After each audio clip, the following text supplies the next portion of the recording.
নমস্কার বন্ধুরা, আপনাদের সবাইকে এসবি বিনামূল্যে চ্যানেলে স্বাগত। আজকে আমি রান্না করে দেখাবো চিনিবাদাম বাটা দিয়ে ঝিঙে আলু বড়ির তরকারি। চলুন শুরু করি।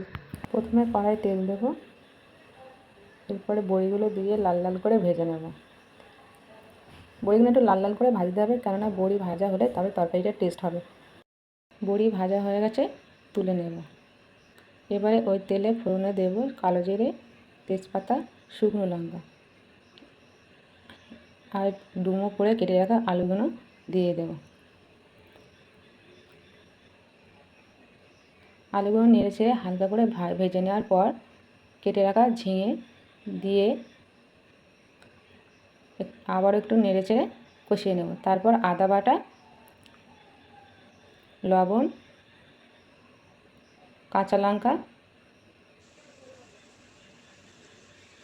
দিয়ে আবার একটু কষিয়ে নেওয়ার পরে হলুদ গুঁড়ো আর জিরে গুঁড়ো, ধনে গুঁড়ো আর কাশ্মীরি লঙ্কার গুঁড়ো দিয়ে আবারও সবজিটা কষিয়ে নিতে হবে। স্বাদ মতো চিনি দেব।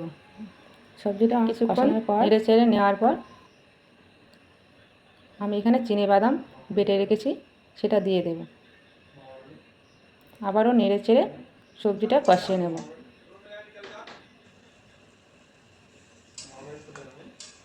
সবজি কষানো হয়ে গেলে পরিমাণ মতো জল দিয়ে দেব। তরকারি ফুটে গেছে, ওপর থেকে ভেজে রাখা বড়িগুলো দিয়ে দেব।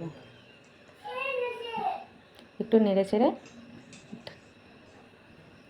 ঢাকা দিয়ে দেব।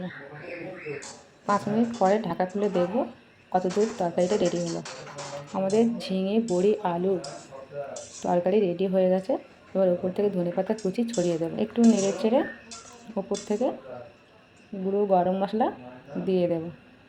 বন্ধুরা, নিরামিষ দিনে এই তরকারিটা আপনারা রুটি পরোটার সঙ্গে পরিবেশন করতে পারবেন, কিংবা গরম ভাতের সঙ্গেও পরিবেশন করতে পারেন।